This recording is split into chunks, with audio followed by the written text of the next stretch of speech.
ब्रह्मानंद आश्रम पर बुद्ध पूर्णिमा एवं जो स्वामी जी इसके संस्थापक हैं उनके जन्मदिन के उपलक्ष्य में भंडारा एवं सत्संग का कार्यक्रम शुभारंभ होने जा रहा है। साकेत गांव में अयोध्या से आई हुई श्री श्री कजारा धर्मोपदेशक स्वामी श्री विद्यानंद मानसमयी जी महाराज के द्वारा प्रवचन का शुभारंभ होने जा रहा है। आप लोग सत्संग स्थल पर पहुंचकर भगवान की अमृतमयी कथा सुधा का रसपान करें।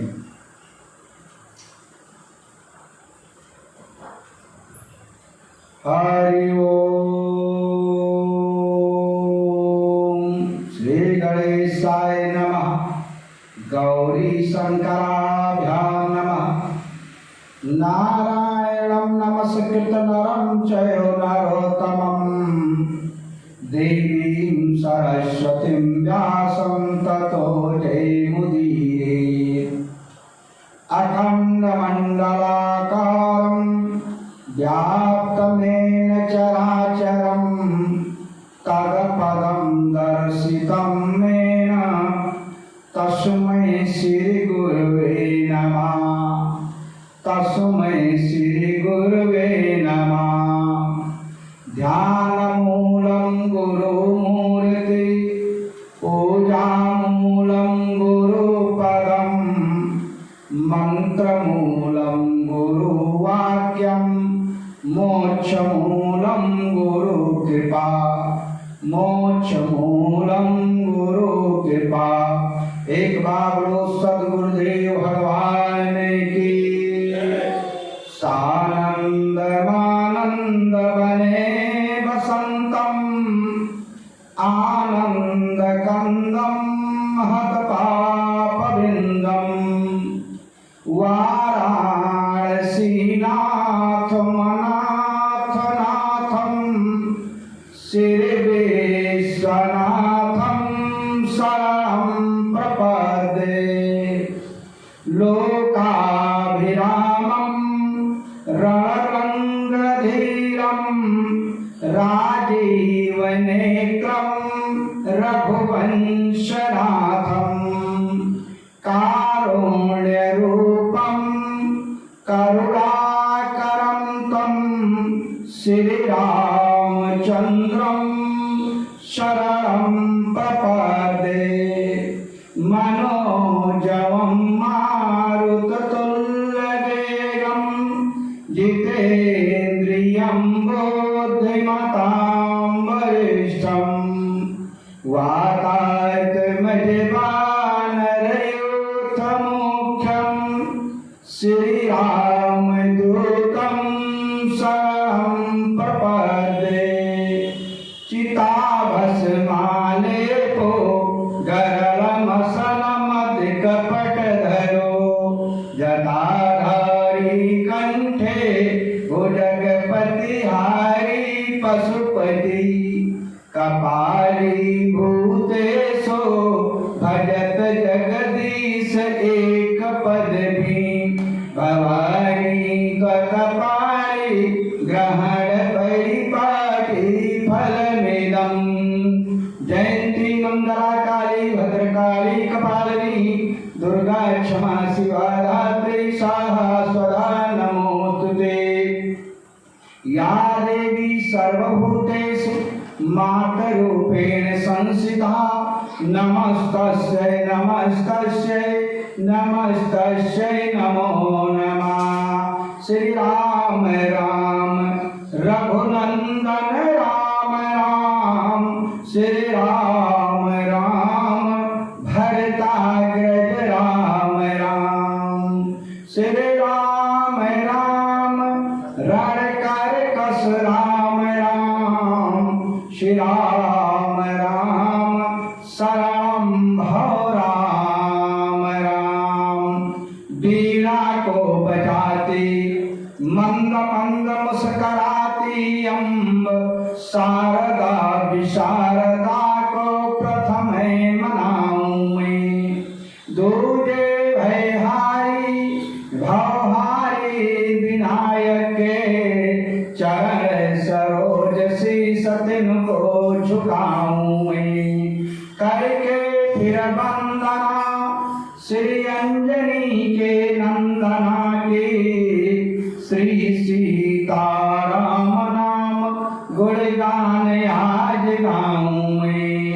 श्री सीताराम नाम गुणगान आज गाऊं मैं। सादर सी वही नाई पदमाथा बरनहु विशद राम गुण गाथा।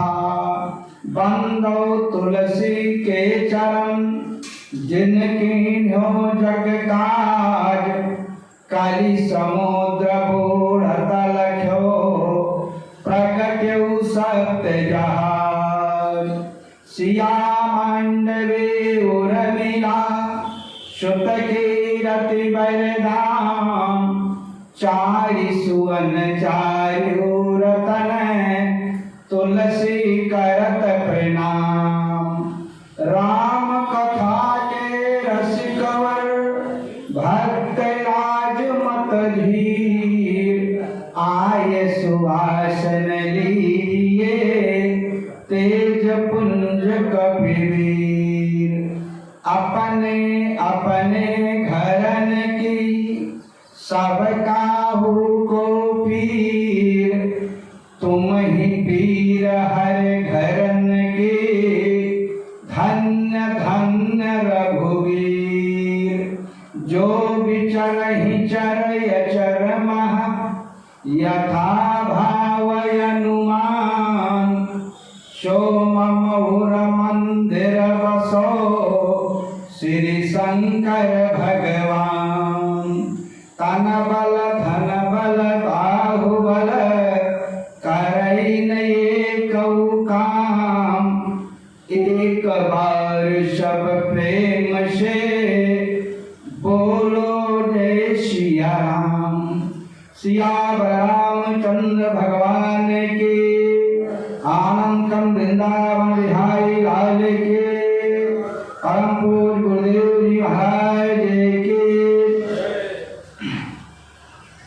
वीर बजरंग बली की काशी विश्वनाथ भगवान के आद्या ब्रह्मा भगवती के गुरु जी के जन्म उत्सव के सत्य सनातन धर्म के समुपस्थित धर्मानुरागी बड़भागी राम पदार अनुरागी भक्तजन सती सावित्री उर्मिला मांडवी की पवित्र चरित्रों का अवलोकन करने वाली शक्ति स्वरूपा माताओं बहनों, आज संत मंडली विद्वत मंडली स्वामी जी महाराज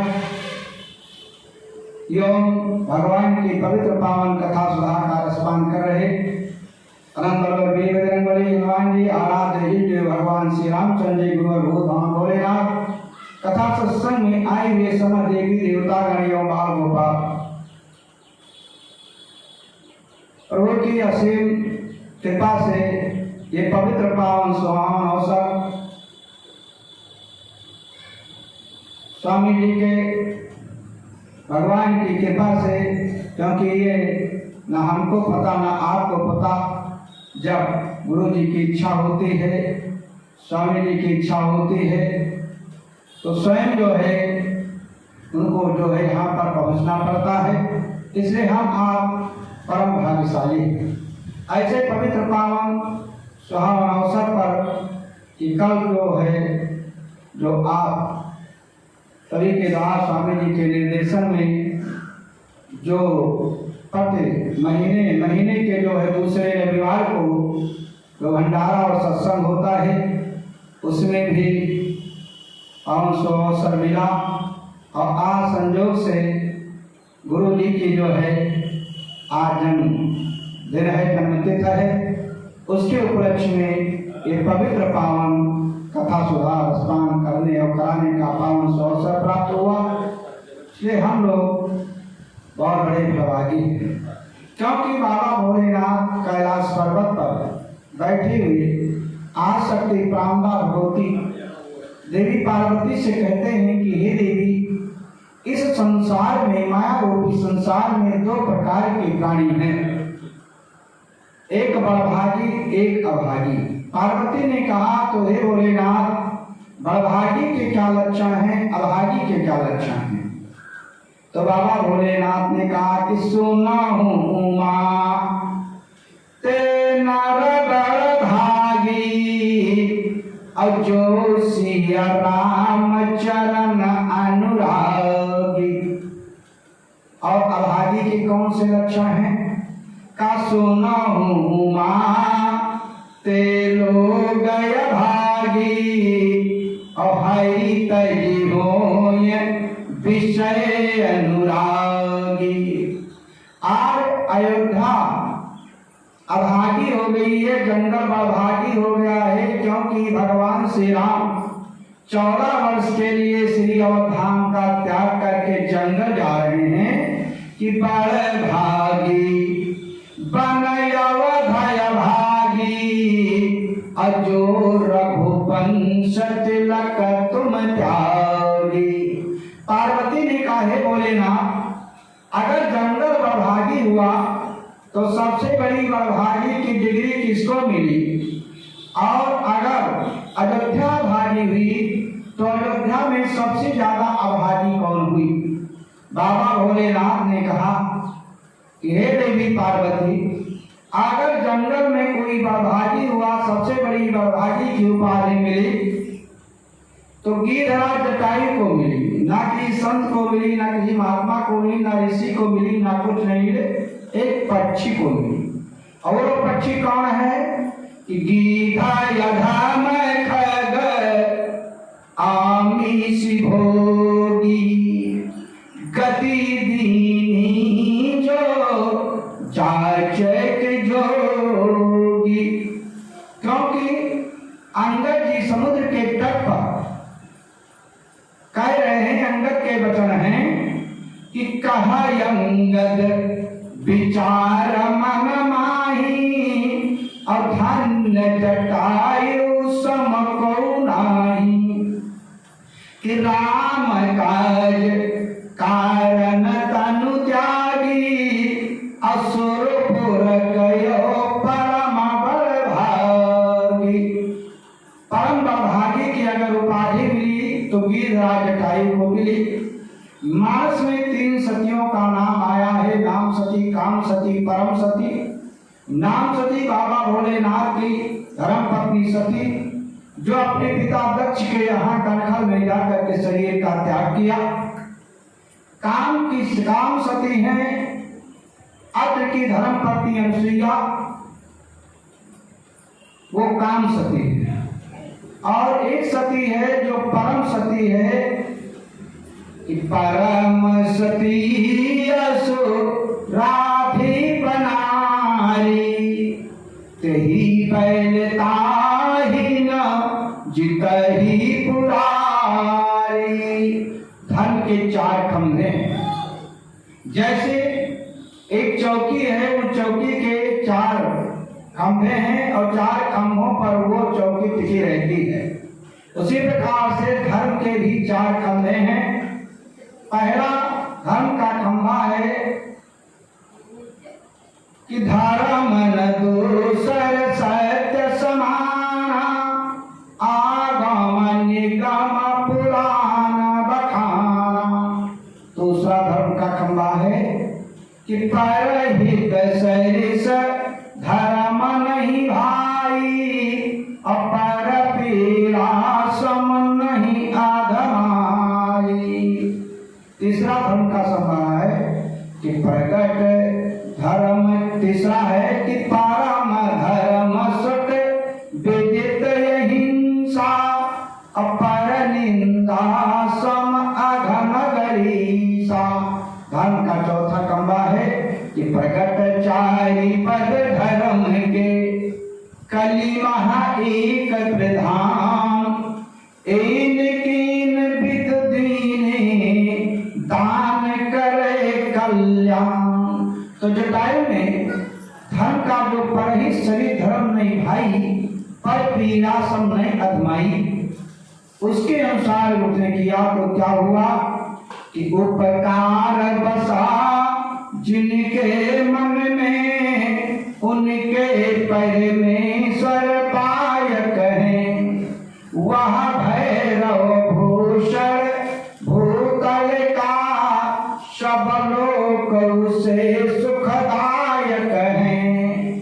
फलचारी धरे जिसके कर में, उसके सुतचारी सहायक हैं। सब भांति बनी खगनायक की, सुतयाज बने रघुनायक हैं। आज भगवान श्री राम गिरिराजधारी के पुत्र बने हैं और भगवान राम ने गिरिराजधारी को अपने पिता के समान जो है उनको दर्जा दिया। जटायु वैसी गति किसी को न हुई है न होगी। अंतिम समय में देखिए कि जटायु के मुख से जो भी शब्द कहता है वो राम कह देता है। और दूसरा जो है, जब आंख को खोलता है तो भगवान की सावली मूर्ति का दर्शन करता है। मुख में थे राम, सुत में थी राम ही की बात, और रोम रोम अंगों में समाया रंग श्याम था। राम के उछंग में विहंग के धरे थे अंग, और राम रूप धारी नभचारी पूर्ण काम था।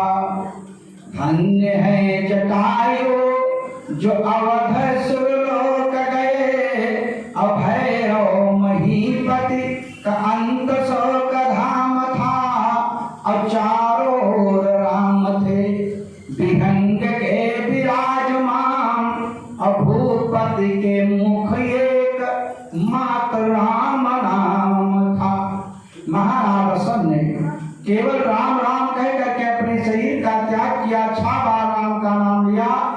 राम राम कही राम कही, राम राम कही राम, तनु परिहर रघुबर वीरा, राव गयो सुर धाम।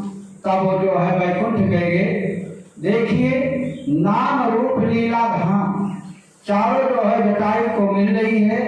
और 4 प्रकार की मुक्ति जो है, सायुज्य मुक्ति और सामीप्य मुक्ति, सालोक्य मुक्ति और सारूप्य मुक्ति, 4 मुक्ति होती है। 4 मुक्ति में गिरिराज जटायु को सारूप्य मुक्ति मिली कि गीध देहि गजी धरि हरि रूपा। वो जटायु अपने पक्षी वाले शरीर को त्याग करके चतुर्भुज रूप धारण करके भगवान के सारूप मुक्ति को प्राप्त हुआ, भगवान के समान हो गया। गीर देह तरि धरि हरि रूपा, भूषण बहुपट पीत पुनीता। तो गिरिराज जटायु को सारूप मुक्ति मिली। सारूप मुक्ति किसको मिली? बाली को मिली।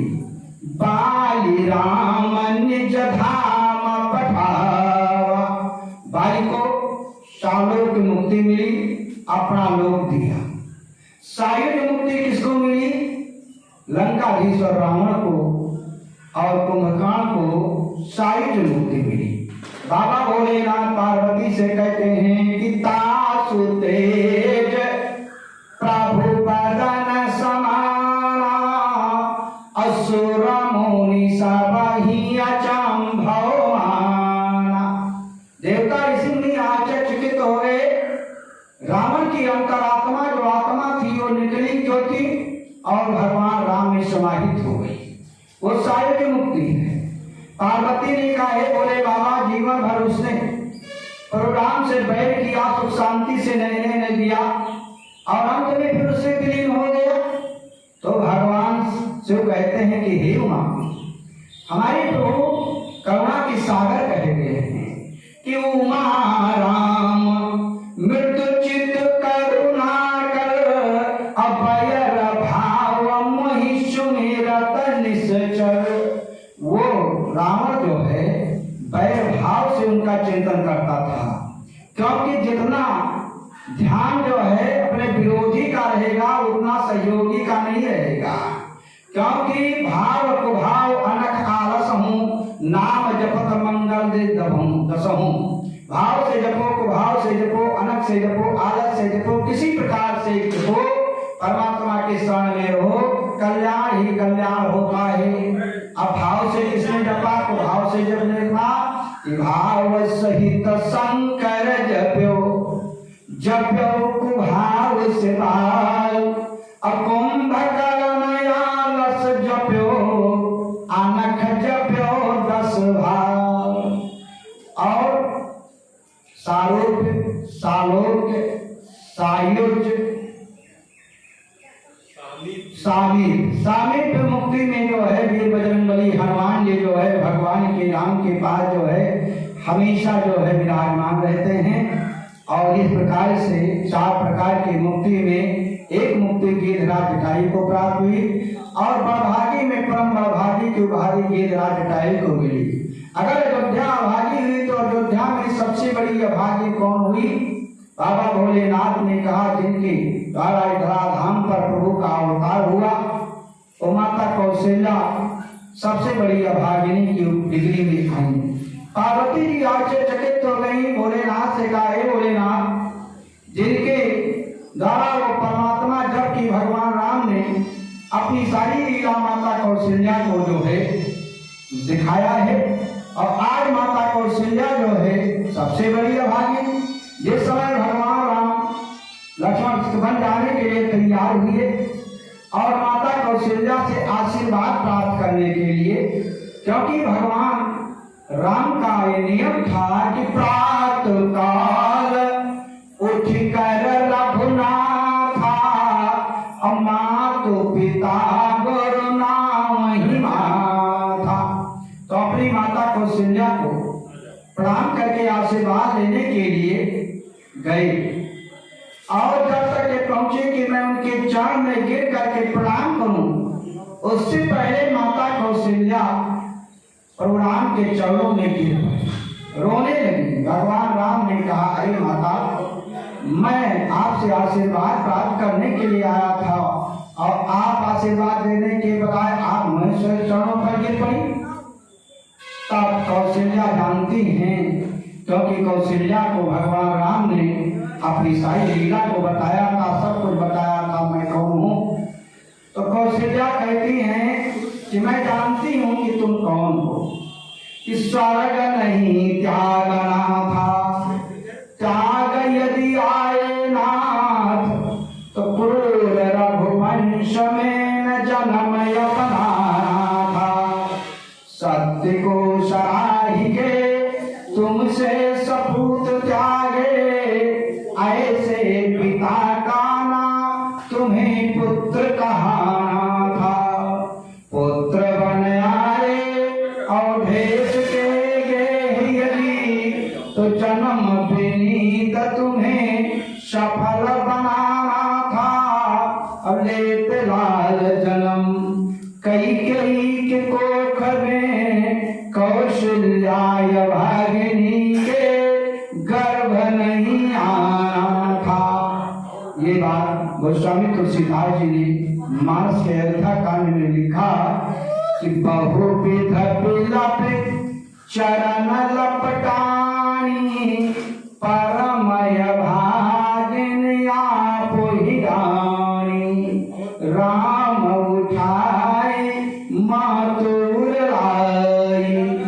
तो हम लोग बड़भागी हैं जो आज भगवान के सानिध्य में बैठे हुए और अपने मन को परमात्मा के चरणों में ले चले। क्योंकि ये जो ज्ञान गंगा है, सत्संग रूपी गंगा है, इस गंगा में स्नान से मन पवित्र होता है। और जो गंगा है, उस गंगा में स्नान करने से वो पाप मोचनी गंगा है। 4 प्रकार से स्नान किया जाता है। जो हरिद्वार, प्रयागराज, काशी में गंगा बहती हैं, कि दारस परस मज्जनय रूपाना, तो हर ही पाप कहा वेद पुराना। लेकिन जो ज्ञान गंगा है, सत्संग रूपी गंगा है, जो आपके यहाँ प्रवाहित हो रही है, इसमें को भी 4 प्रकार से स्नान किया जाता है। सोनी समुझहि जन्म मुदित मन, सुनो और सुनो के सुनने के बाद में समझो, उस पर विचार करो। सोनी समुझहि जन्म मुदित मन, अमाजहि अति अनुराग, तो लहई चारि फल अछत तनु, असाधु समाज प्रिया। तो आइए इस ज्ञान गंगा के स्नान करने के पहले अपने मन और वाणी को पवित्र कर लिया जाए। अपना मन परमात्मा के श्री चरणों में लेकर के चले, जिससे हमारा आपका मन जो है संसार से हट करके, जो संसार के प्रपंच में फंसा हुआ है, उस मन को वहां से हटा करके और भगवान के श्री चरणों में लेकर के चले और भगवान के नाम का संकीर्तन, क्योंकि कीर्तन के द्वारा ही जो है मन जो है परमात्मा की तरफ जुड़ता है। जुड़ने का साधन है कि ज्ञानी हुआ चाहो तो गंगा में स्नान करो, और ध्यानी हुआ चाहो तो धर्म को बढ़ाइए। जीना जो चाहो तो जीवों पर दया करो, और योगी होना चाहो तो इंद्रिय बस लाइए। नाचना जो चाहो तो नाचो भगवान आगे, और गाना जो चाहो श्री राम गुण गाइए। और भागना जो चाहो तो भागो बुरे काम से, आना जो चाहो श्री राम शरण आइए। बोलो श्री राम जय राम, जय जय राम। बोलो श्री राम, हम बोलो श्री राम जय राम, जय जय राम। बोलो श्री राम, हम बोलो श्री राम जय राम, जय जय राम। बोलो श्री राम, एक बार बोलो सच्चिदानंद भगवान की।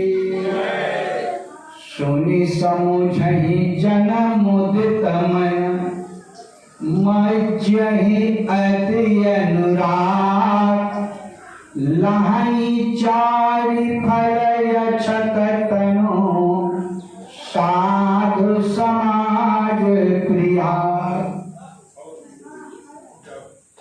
अभी स्थान पर स्वामी जी का सत्संग चल रहा था, बड़ा सत्संग था, बड़ा सुंदर सत्संग, और सुंदर जो है प्रसंग था कि भवानी शंकरो वंदे श्रद्धा विश्वास रूपिणो। श्रद्धा और विश्वास में क्या अंतर है? श्रद्धा और विश्वास में क्या अंतर है? तो श्रद्धा हो जाती है, विश्वास किया जाता है। अब हम विश्वास करें या न करें, श्रद्धा और विश्वास में यही अंतर है कि श्रद्धा हो जाती है और विश्वास किया जाता है। दूसरा प्रश्न उसी से जुड़ा था कि बिनु गुरु होई कि ज्ञान, ज्ञान की होय विराग बिन, गावहि वेद पुराण, सुख की लहई हरि भगत बिन। और बड़ा सुंदर सटीक जो है स्वामी जी ने उस पर अपना विचार बताया, बहुत सुंदर, कि बिना गुरु के ज्ञान नहीं होता है, और वैराग से भी ज्ञान होता है। तो जो गुरु के द्वारा ज्ञान होता है वो किया जाता है। जैसे गुरु ने बताया, गु माने अंधकार, रु माने प्रकाश, किसी भी क्षेत्र में ले लीजिए, जो आपको जिसके द्वारा ज्ञान हो वो जो है गुरु के के द्वारा दिए ज्ञान को निर्माण करना होता है, लागू करना होता है, तब वो परिभूत होता है। जैसे डॉक्टर ने दवा दिया, बुखार है, और दवा आपने लिया, डॉक्टर साहब से दवा लिया, लेकिन जब दवा को खाओगे तब वो अंदर काम करेगी, और दवा नहीं खाओगे तो काम नहीं करेगी।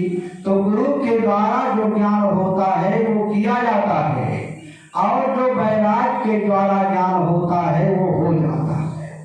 जैसे श्रद्धा और विश्वास, ऐसे गुरु और वैराग दोनों के द्वारा ज्ञान होता है।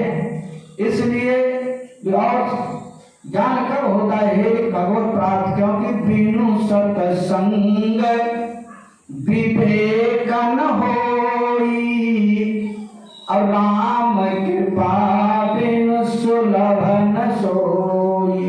सत्संग में जाने पर विवेक जागृत होता है, ज्ञान आता है, लेकिन कब? जब भगवान की कृपा होती है, क्योंकि यह गुण साधन ते नहीं होई, तुम्हारी कृपा पाओ को कोई।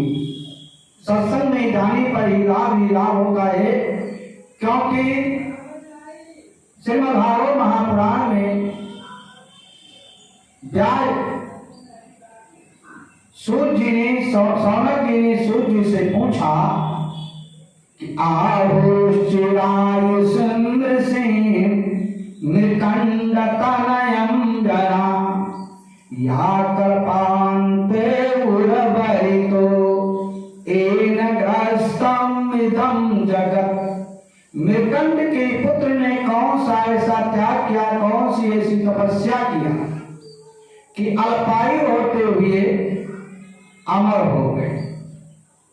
तो सूर्य जी ने कहा कि अभिवादनशीलस्य नित्यं वृथोपसेविना चत्वारि तस्य वर्धन्ते आयुर्विद्या यशो बलम्। अपने से बड़ों का प्रणाम करने से, सम्मान करने से आयु प्राप्त होती है, विद्या प्राप्त होती है, यश प्राप्त होता है, बल प्राप्त होता। उदाहरण के लिए भगवान राम का नाम आज क्यों अमर है? उन्होंने क्या किया जिसके कारण आज उनका नाम अमर है? उन्होंने केवल यही किया कि प्रातः काल उठ कर रघुनाथा, मातु पिता गुरुना वही माथा। जब आप किसी को प्रणाम करोगे वो जरूर आशीर्वाद देगा। आशीर्वाद का मतलब होता है आ से आयुवर्धन, शी से मैं लक्ष्मीवर्धन, वा से वंशवर्धन, दा से देववर्धन।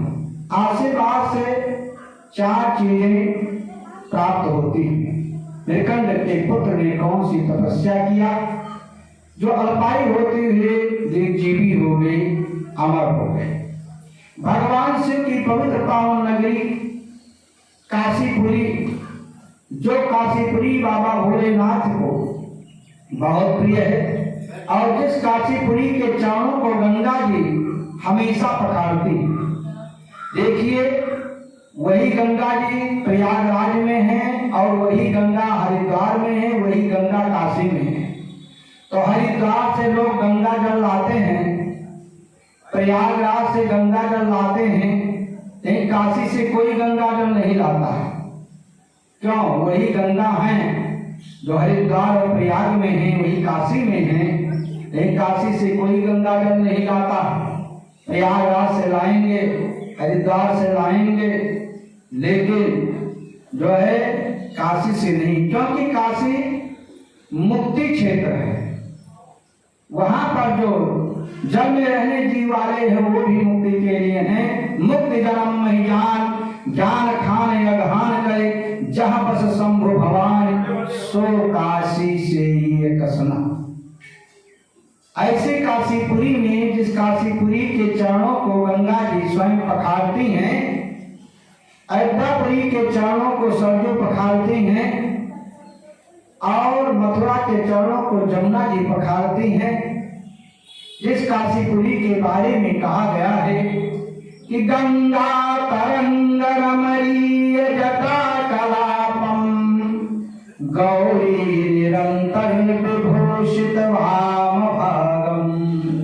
नारायण प्रिय मनंगमदापहारम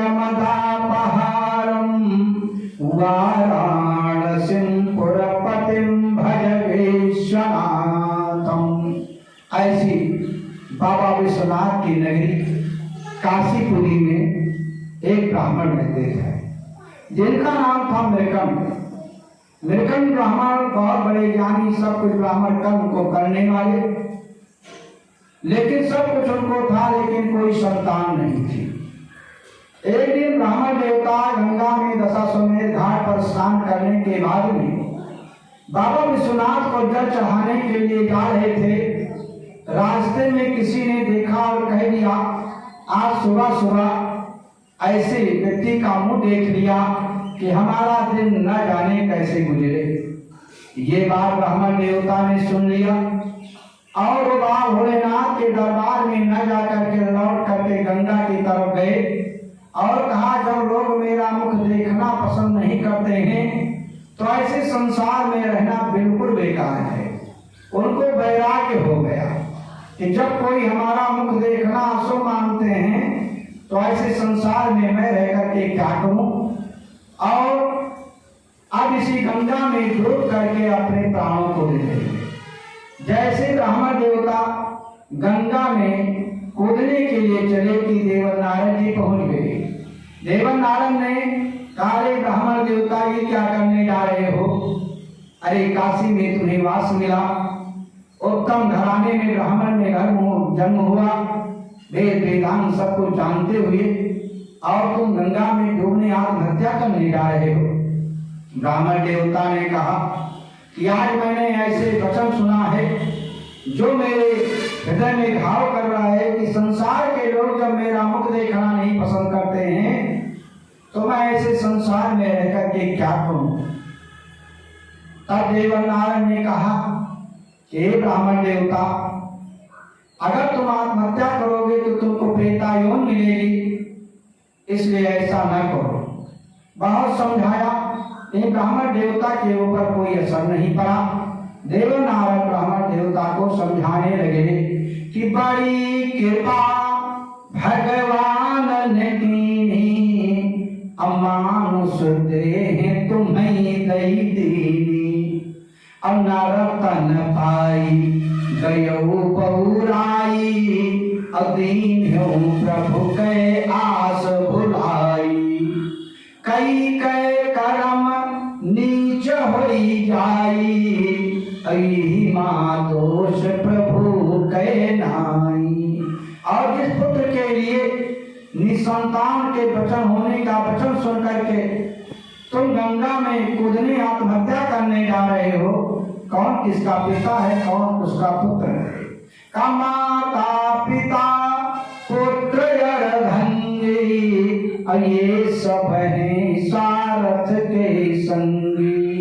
बीच ही मिले बीच छुट गई हैं, अंत समय को काम नहीं है। जब इस काल से उपदेश दिया, शिक्षा दिया, ज्ञान दिया, लेकिन ब्राह्मण देवता के ऊपर कोई उसका असर प्रभाव नहीं पड़ा। तो ब्राह्मण देवता ने कहा, हे देवर्षि, जो तुम मुझे शिक्षा दे रहे हो, ज्ञान दे रहे हो, ये मैं भी ज्ञान देना जानता हूँ, लेकिन दूसरे को सब लोग ज्ञान देते हैं, लेकिन अपने ऊपर पड़ता है तो सारा ज्ञान मिट्टी में मिल जाता है। पर उपदेश कुशल बहुतेरे, जे नाचने के नर्न घनेरे। जैसे करछुल है, करछुल हलवा पूरी रबड़ी तकलीफ सब बनाती है, और करछुल से पूछो कि हे करछुल, ये बताओ हलवा मीठा है कि खट्टा है, तो नहीं बता पाएगी। उसी प्रकार से जब तक उसको जीवन में उतारा नहीं जाएगा तब तक उसका कोई महत्व नहीं होगा। अधीत चक्रो वेदान धर्म शास्त्र अनेकता, आत्मनम नयो जाना धरती पाकर समय था। जब इस प्रकार से ब्राह्मण देवता ने कहा तो ब्राह्मण देवता ने कहा, मैं नदी में गंगा में डूबूंगा और उसका पाप तुमको लगेगा ब्रह्म हत्या का। देवनाथ ने कहा, हमको क्यों लगेगा? अरे कहा, मैं डूबने वाला था और तुमने आकर के मुझे रोक लिया। हमने सोचा था कि देवर्षि आगे मेरा कल्याण होगा और तुम मुझे उपदेश दे करके केवल जो है समझा रहे हो, और तुम्हारा उपदेश मेरे मन में नहीं बैठ रहा है, क्योंकि जो बात मैंने सुना है वो बात मेरे मन से नहीं हट रही है। इसलिए मन एक है, तो एक को हटाओगे तभी तो दूसरा बैठेगा। जैसे सबके मन एक होता है, आप मन में चाहे और राम और काम दो हैं, संसार और भगवान दो हैं, तो या तो अपने मन में भगवान को बैठा लो और भगवान को, या तो संसार को बैठा लो। जब संसार को बैठा लोगे तो भगवान दूर हो जाएंगे, और जब भगवान को मन में बैठा लोगे संसार दूर हो जाएगा।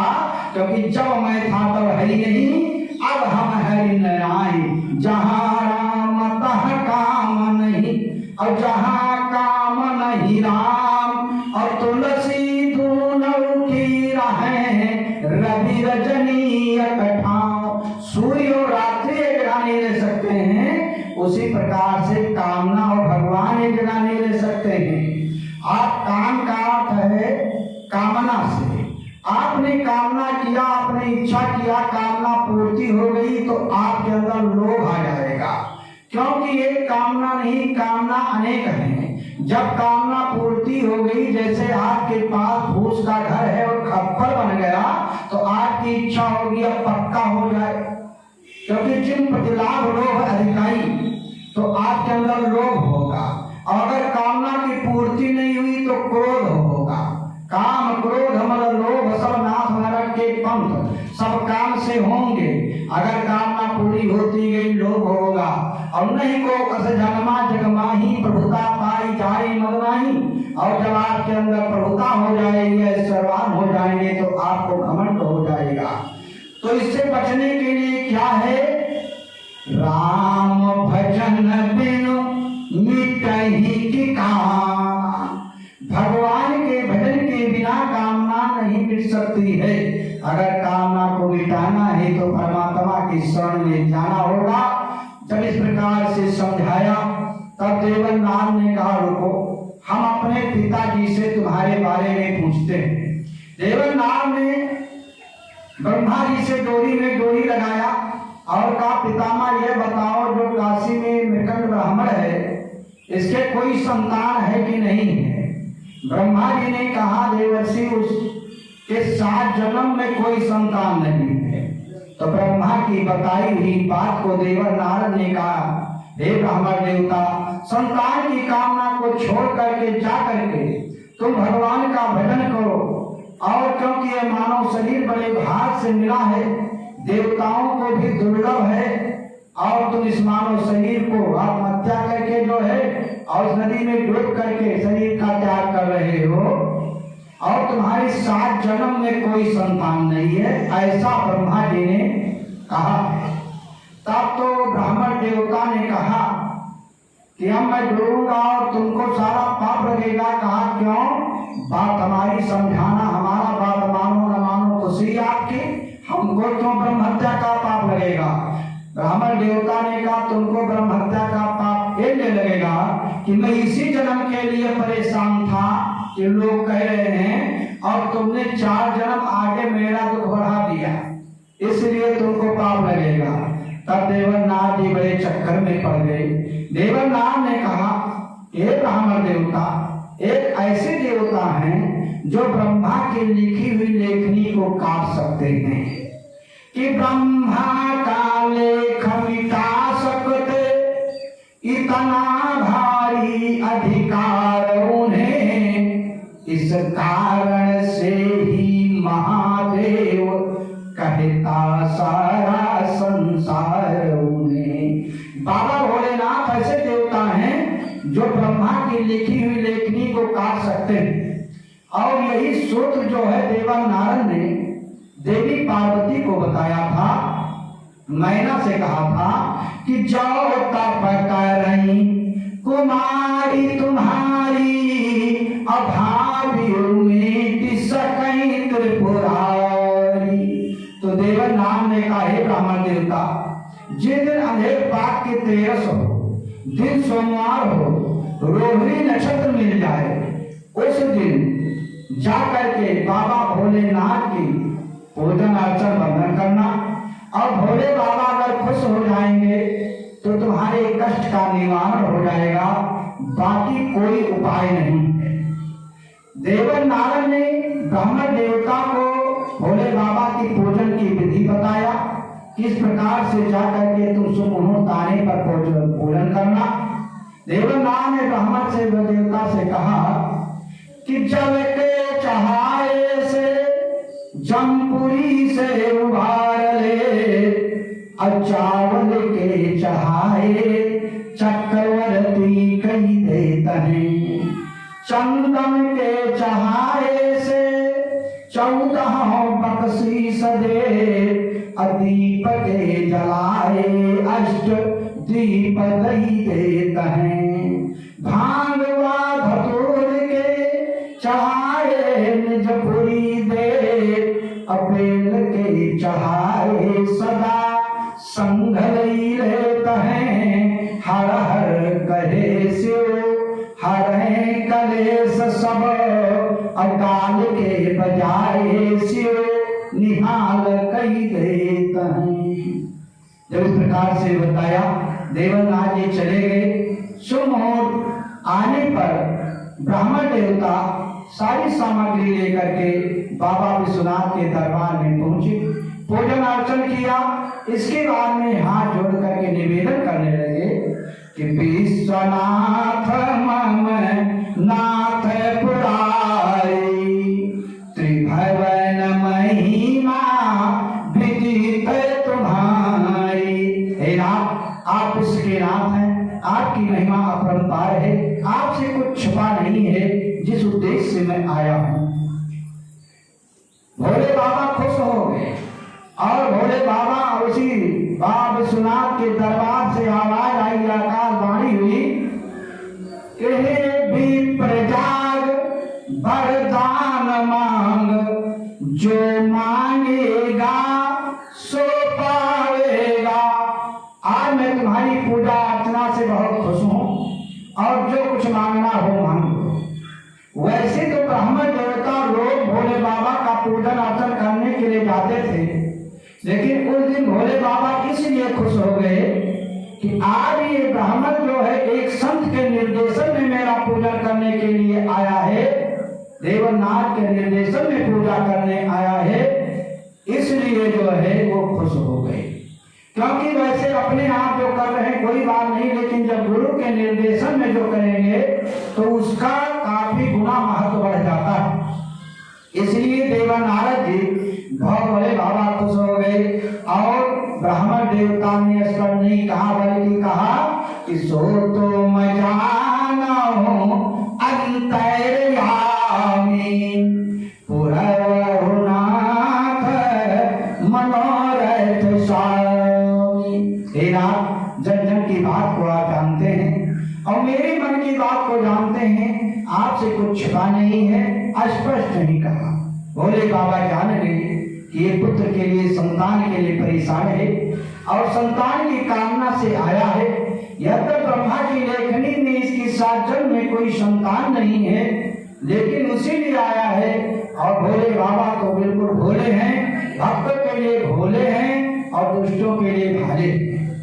खुश हो गए तो छप्पर फाड़ कर देते हैं, नाराज हो गए तो चमड़ी उधेड़ कर लेते हैं। बड़े सुंदर देवता और बड़े छड़े दुष्टा छड़े दुष्टा कब खुश हुए और कब क्या हुए, उस समय खुश हो गए। और भोले बाबा आकाशवाणी हुई, बोले कि हे विप्र जाग वरदान मांग, जो मांगेगा सो पाएगा। सुख प्राप्ति अवश्य होगा तुमको, बस वर्ष 5 मर जाएगा।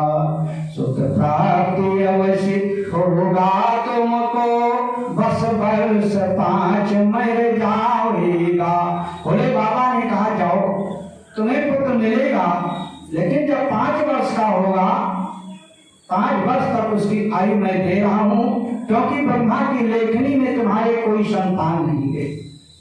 ब्राह्मण देवता को कोई कष्ट नहीं हुआ, वो तो इसीलिए परेशान थे कि संसार के लोग पुत्र संतान न होने के कारण मेरा मुख देखना पसंद नहीं करते हैं, छूट जाएगा। ब्राह्मण देवता अपने घर चले आए। समय बीतने पर उनकी धर्म पत्नी के यहाँ एक सुंदर बालक का जन्म हुआ और वो बालक धीरे धीरे पढ़ने लगा। अब जब थोड़ा बड़ा हुआ तो ब्राह्मण देवता केवल ये बात स्वयं जानते हैं। ये बात उन्होंने अपनी धर्म पत्नी से नहीं बताया, किसी से नहीं बताया, अपने तक सीमित रखा। जहाँ पर काशी में सत्संग होता है वहां पर ब्राह्मण देवता स्वयं जाते हैं, साथ में अपने उस छोटे बच्चे को लेकर के जाते हैं। एक दिन की बात है कि काशी के अस्सी घाट पर एक संत का प्रवचन चल रहा था, तो ब्राह्मण देवता उस सत्संग में पहुंचे, अपने बालक को भी लेकर के पहुंचे। संत जी जो है मनुस्मृति के इसी श्लोक पर बोल रहे थे कि अभिवादनशीलस्य नित्यं वृद्धोपसेविना चत्वारि तस्य वर्धन्ते आयुर्विद्याय शोभलम। अपने से बड़ों को प्रणाम करने से आयु विद्या ईश्वर की प्राप्ति होती है। उदाहरण के लिए भगवान राम का नाम आज क्यों अमर है? उन्होंने यही किया कि प्रातः काल उठकर रघुनाथा मातु पिता गुरु नाम ही माथा, और गुरु गृह पढ़न गए रघुराई आलाप काल विद्या सब पाई। 11,000 वर्ष तक इंदिरा धाम पर रहे, रावण का वध करके और सनातन संस्कृत को जो है स्थापित किया। आज भी उनका नाम चल रहा है।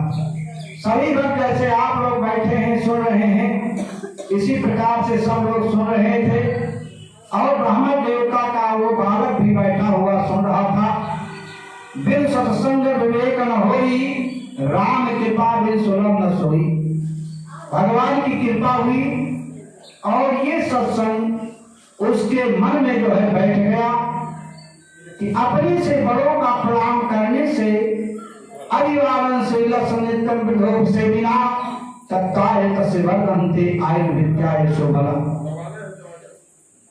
कथा सत्संग को सुन करके आया और जो कोई होता है उनके चरणों पर गिर पड़ता है, लोग उठा करके आशीर्वाद देते हैं। यही उसकी दिनचर्या बन गई।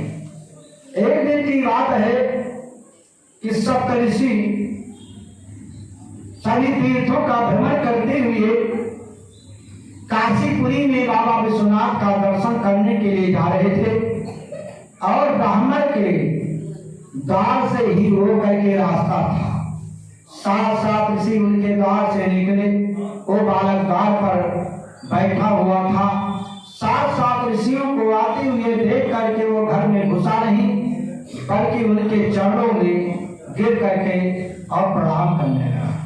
इस सप्त ऋषियों को आता देख बालक ने दंड प्रणाम किया, तो चिरंजीवी भव यशस्वी भव सप्त ऋषियों ने वरदान दिया।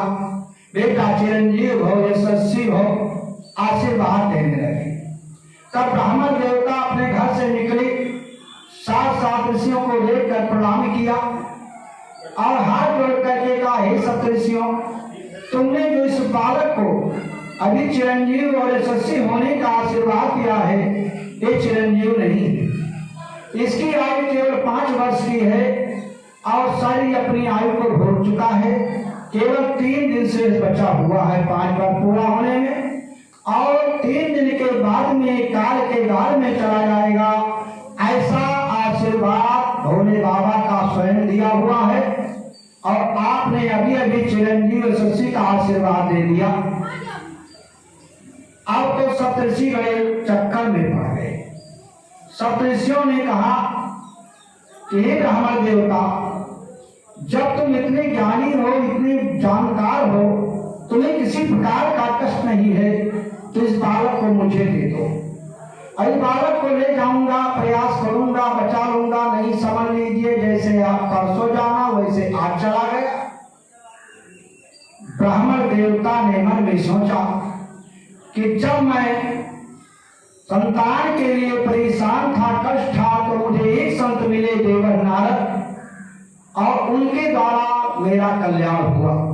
आप तो 7 संत हैं, जरूर मेरा कल्याण होगा। इसलिए ब्राह्मण देवता ने अपने उस बालक को सप्तऋषियों के हाथों में सौंप दिया। सप्तऋषि इस उद्देश्य से लेकर के चले कि इनको लेकर के चले, क्योंकि भोले बाबा का वरदान है कि 5 वर्ष की आयु उन्होंने दिया है। तो ब्रह्मा की लेखनी को काट करके उन्होंने 5 वर्ष दिया। अब भोले बाबा के वचन को कौन काट सकता है? लेकिन सप्तऋषि ने इसलिए ले लिया कि यहाँ ना ये मरे, आगे मरेगा तो हम लोग कलंक से बच जाएंगे, नहीं तो संसार में हम लोगों की बहुत बड़ी जो है बदनामी होगी कि सप्तऋषियों ने आशीर्वाद दिया, चिरंजीव हो, यशस्वी हो, और ब्राह्मण देवता का जो है बालक मर गया। उनके आशीर्वाद और वचन से कोई लेना देना नहीं, महत समाज हो जाएगा।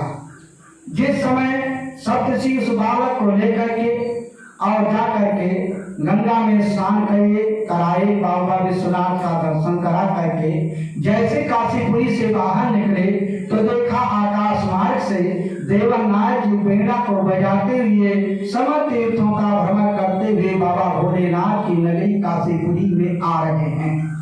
श्रीमन नारायण नारायण नारायण, श्रीमन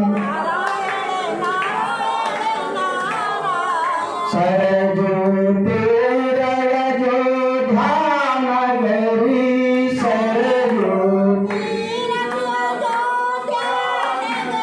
श्री रामचंद्र अवतारायण, श्रीमन नारायण नारायण नारायण, श्रीमन जमुना तट पर मथुरा नगरी, जमुना श्री कृष्ण चंद्र अवतारायण, श्रीमन नारायण नारायण नारायण, श्रीमन गंगा तट पर काशी नगरी, गंगा श्री विश्वनाथ अवतारायण, श्रीमन नारायण नारायण नारायण, श्रीमन एक बार काशी विश्वनाथ की।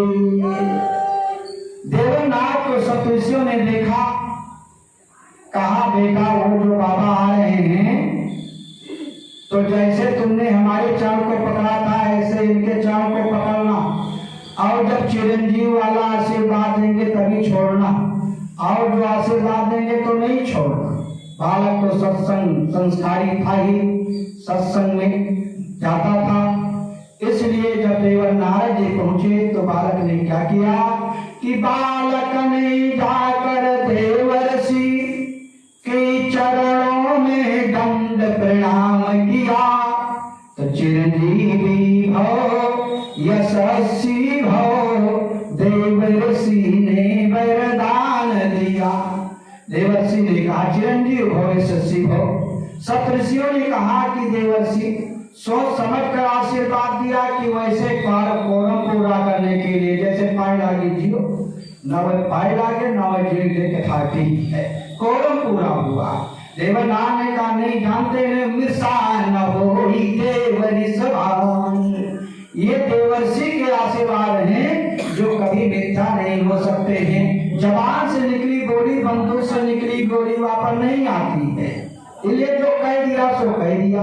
सप्तऋषियों ने कहा कि हे देवर्षि, तो जिस बालक को तुमने आशीर्वाद दिया है चिरंजीव हो यशस्वी हो, इस बालक को जानते हो? कहा मैं तो नहीं जानता हूँ। कहा ये 5 वर्ष की आयु इसको मिली है, आज सारी आयु को भोग चुका है, 3 दिन का समय शेष बचा है, आज का दिन जा रहा है, समझ लीजिए 2 दिन बचा। 2 दिन के बाद में काल के गाल में चला जाएगा हे देवर्षि तुम्हारा चिरंजीव वाला आशीर्वाद कहाँ रह जाएगा। इसलिए अपने आशीर्वाद को सत्य करने के लिए अगर चिरंजीव वाला आशीर्वाद दिया है तो चिरंजीव कीजिए, नहीं तो संसार में तुम्हारा सारा महत्व समाप्त हो जाएगा। कि देवर नारद ने बालक को चिरंजीव वाला आशीर्वाद दिया, कोई प्रभाव नहीं हुआ, इसलिए तुम्हारे आशीर्वाद जो तुम मिश्रा न हो देव इस वाणी, वो तुम्हारी वाणी सब झूठी हो जाएगी। देवर नारद ने कहा तो क्या करें।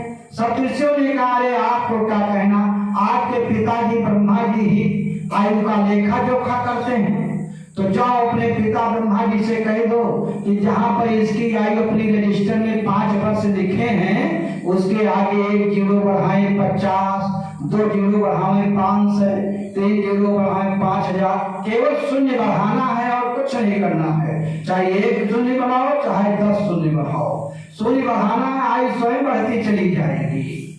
बात समझ में देवर नारद की आ गई।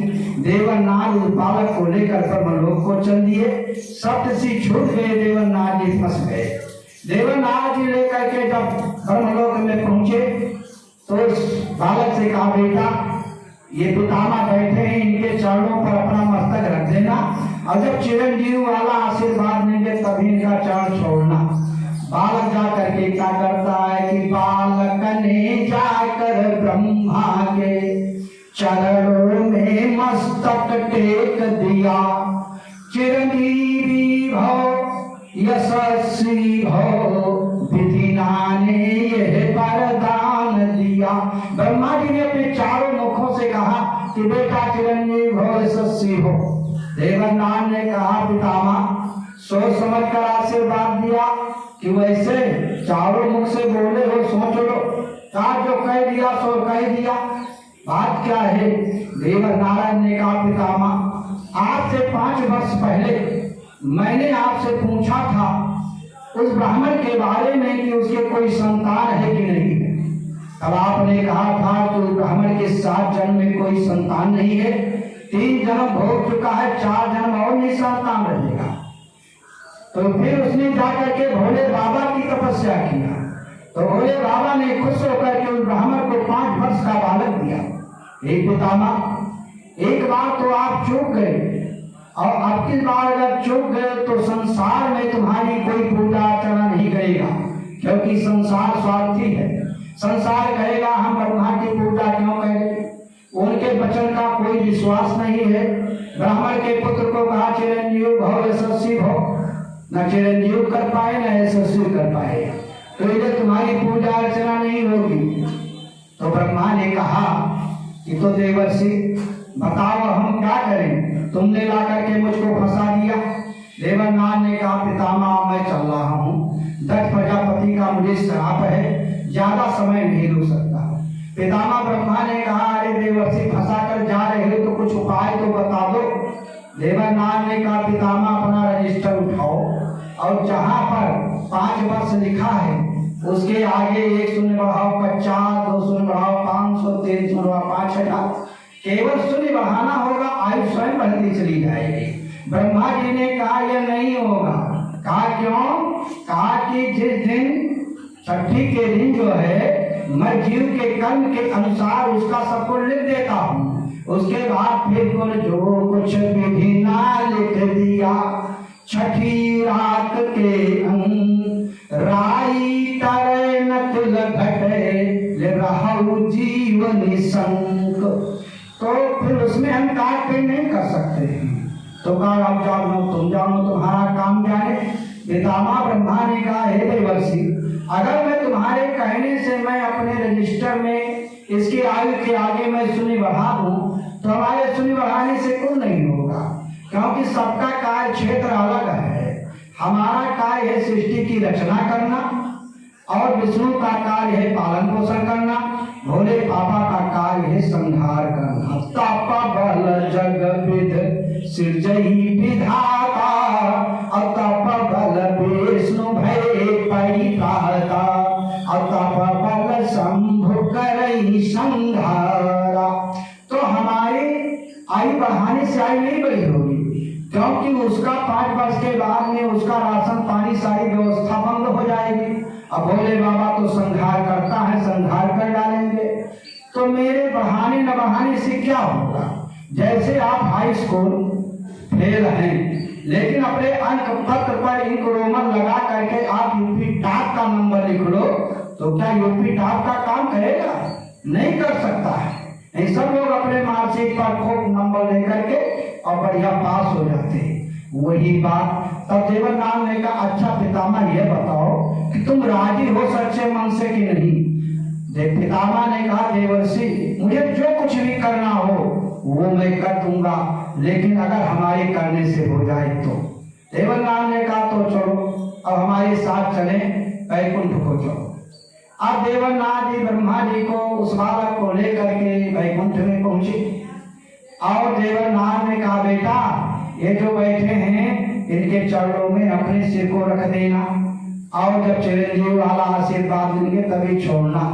बालक ने क्या किया कि बालक ने जाकर विष्णु के चरणों में दंड प्रणाम किया, तो चिरंजीवी भव यशस्वी भव भगवान ने यह वरदान दिया। विष्णु भगवान ने चिरंजीव यशस्वी होने का आशीर्वाद दे दिया। तब देवर नारद ने कहा कि अरे भगवान सोच समझ करके आशीर्वाद दिया है कि वैसे कोरम पूरा करने के लिए। विष्णु भगवान ने कहा जो निकल गया सो निकल गया, आप थोड़ो जो है कुछ वचन का महत्व, सब वचन का महत्व होता है, ऐसे थोड़ो। तब देवर नारद ने कहा कि हे भगवान, जिस बालक को आपने चिरंजीव होने का आशीर्वाद दिया है ये चिरंजीव नहीं है, इसको 3-5 वर्ष की आयु भोले बाबा ने दिया है और सारी आयु भोग चुका है, केवल 1 दिन शेष बचा हुआ है और 1 दिन के बाद में फिर एक काल के गाल में चला जाएगा। हे भगवान, आपका चिरंजीव वाला आशीर्वाद कहाँ रह जाएगा?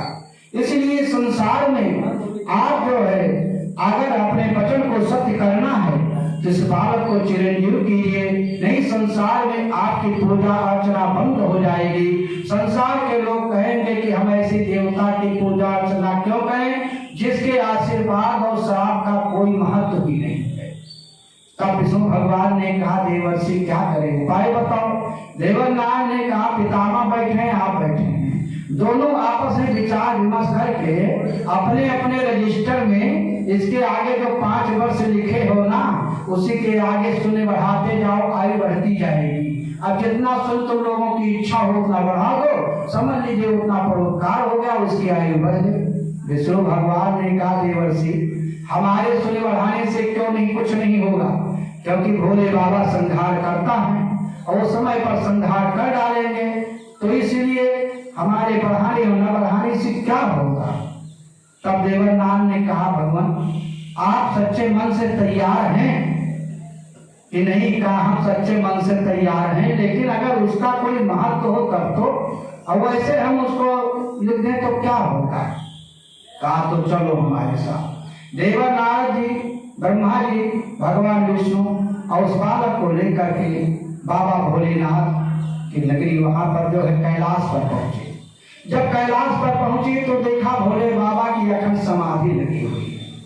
अब तो ब्रह्मा जी और विष्णु भगवान का ब्लड प्रेशर हाई हुआ कि ये तो समाधि में चले जाएंगे, कोई लेना देना नहीं, अब हम दोनों अब कलंक में फंस जाएंगे, संसार में कलंकित हो जाएंगे। आशीर्वाद दिया, कोई महत्व नहीं हुआ, और वो जब समाधि में है तो क्या। अब ब्रह्मा जी और विष्णु भगवान का ब्लड प्रेशर हाई होने लगा।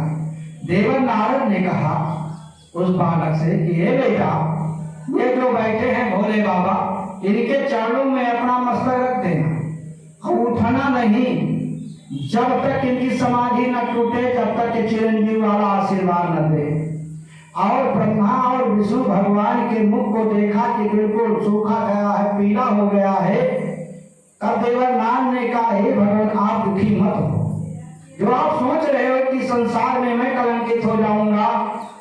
उस बालक से कहा उनके चरण में पड़े रहना, और ब्रह्मा और विष्णु भगवान से कहा आप दुखी मत हो।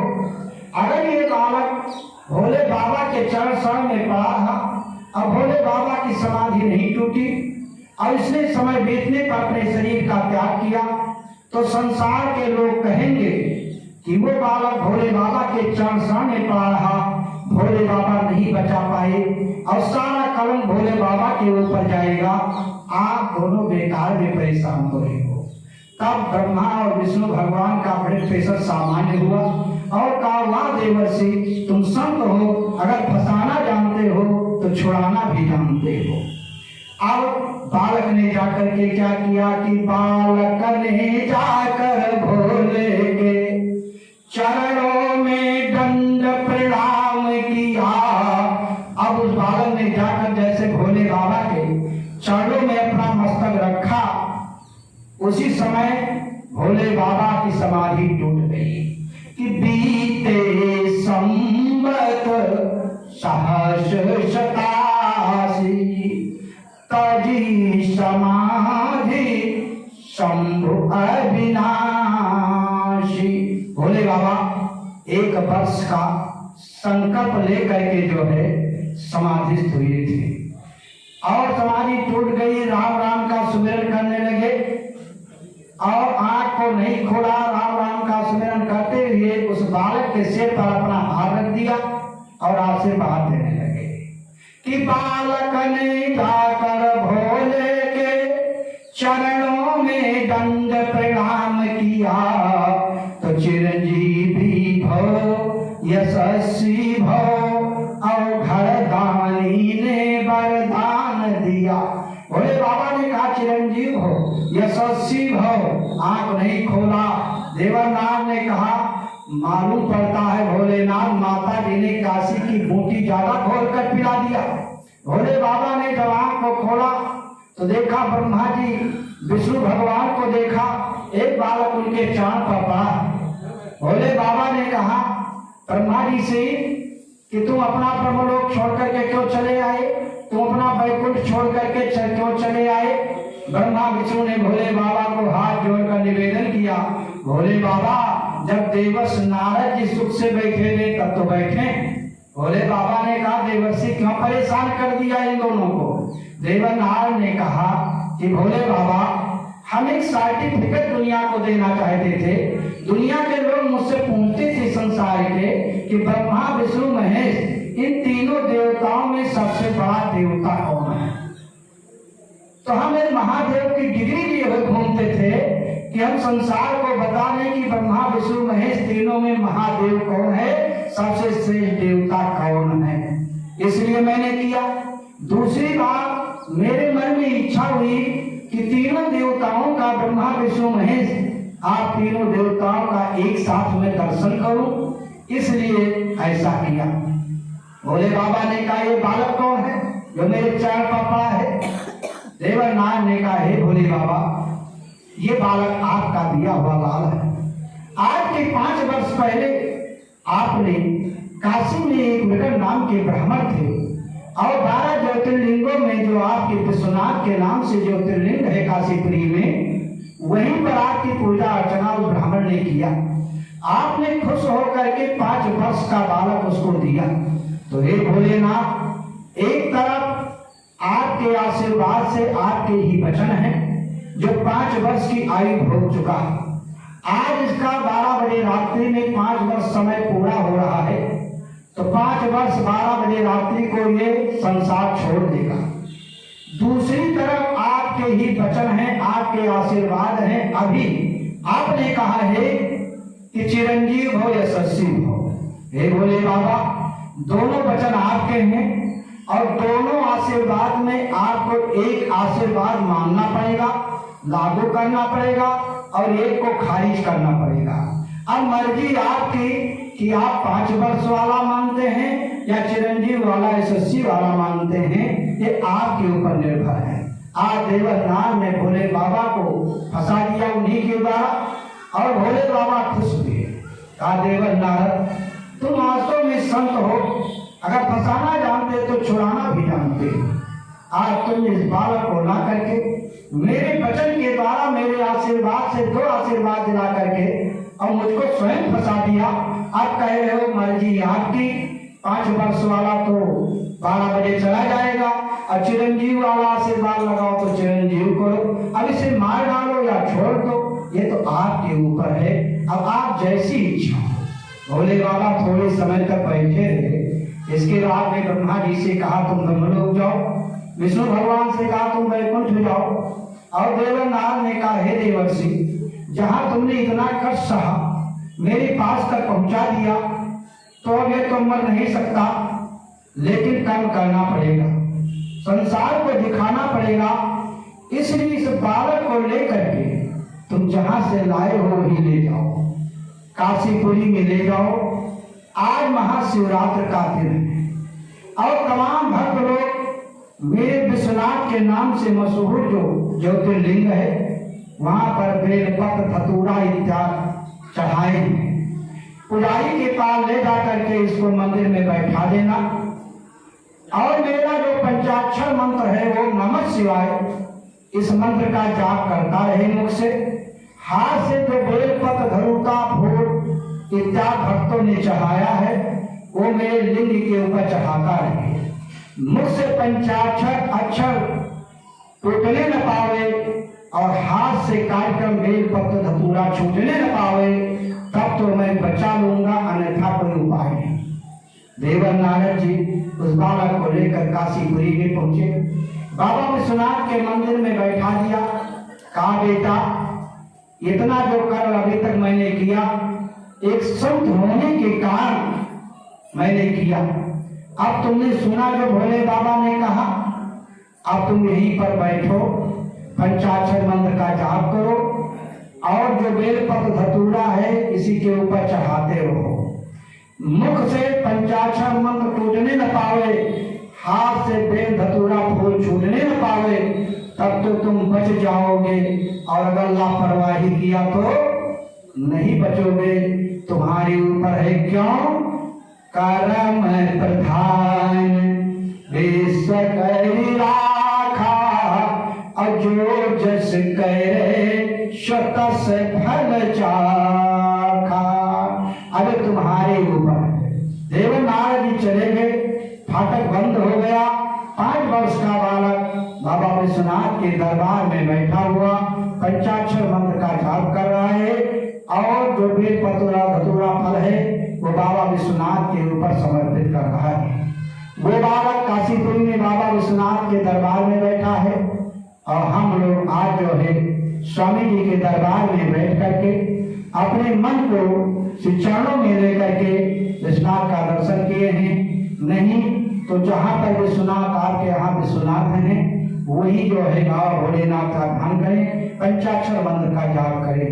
ओम नमः शिवाय, ओम नमः शिवाय, ओम नमः शिवाय, ओम नमः शिवाय।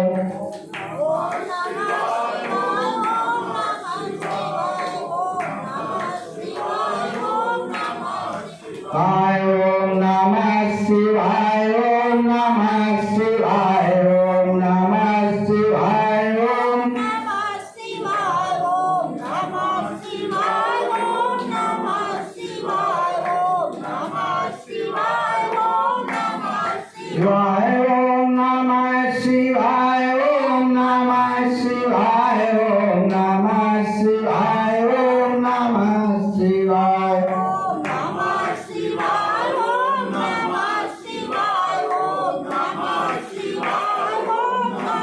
एक बार काशी विश्वनाथ भगवान की 12 बजे का रात्रि का समय पूरा हुआ।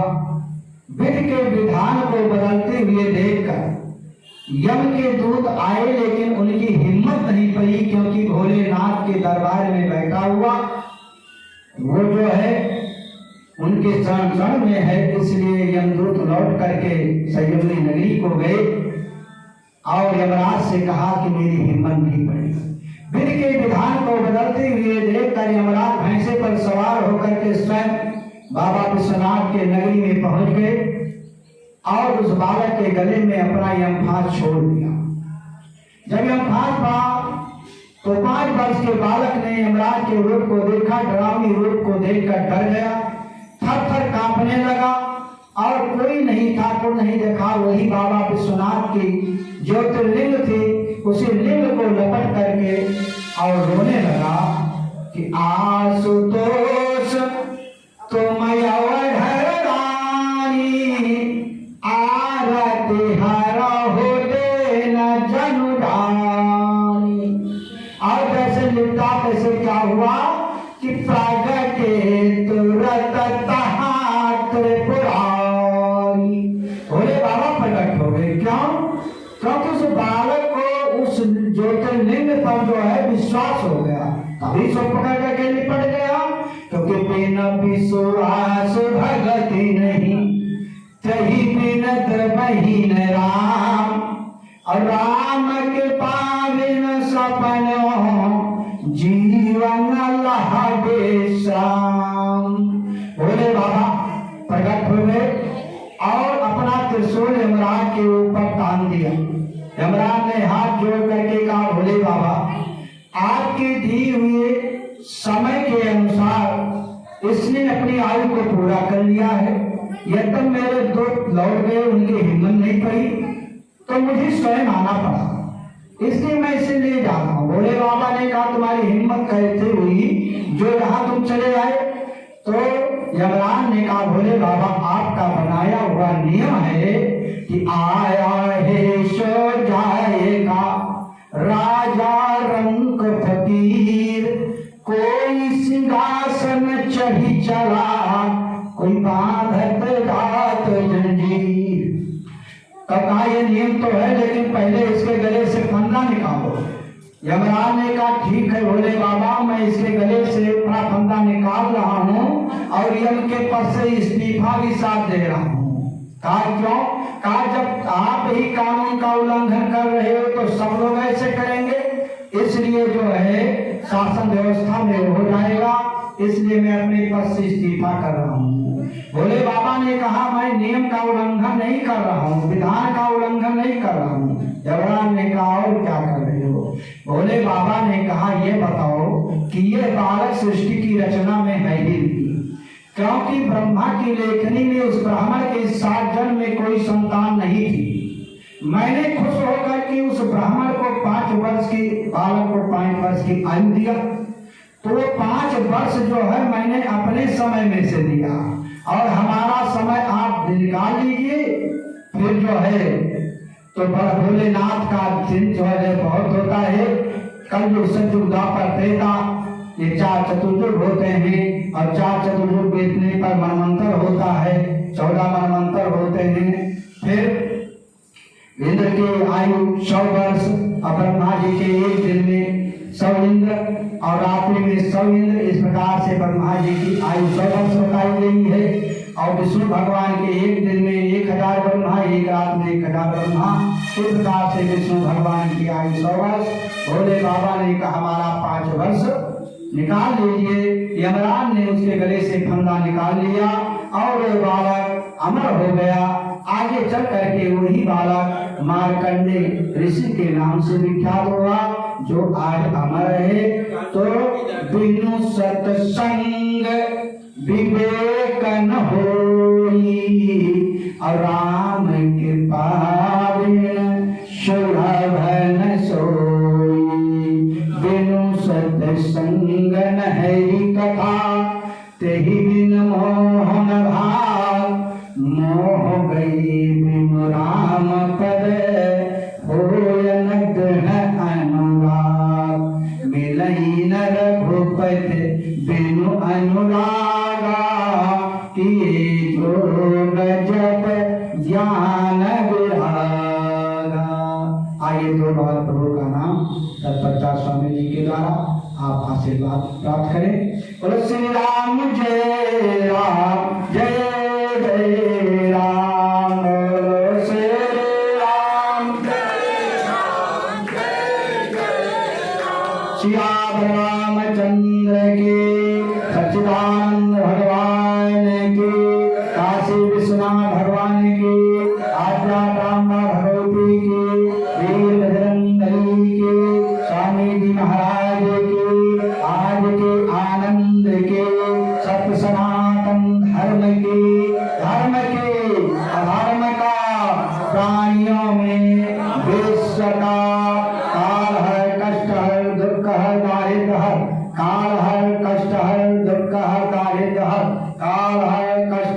दुख दारिद्र हर, भक्तों के भंडार भर। ओम नमः पार्वती पते हर हर महादेव। आर ब्रह्म परमेश्वर सगुण रूप सिया राम, जो आए यही ठाव पर सबको सीताराम। तुलसी यही जग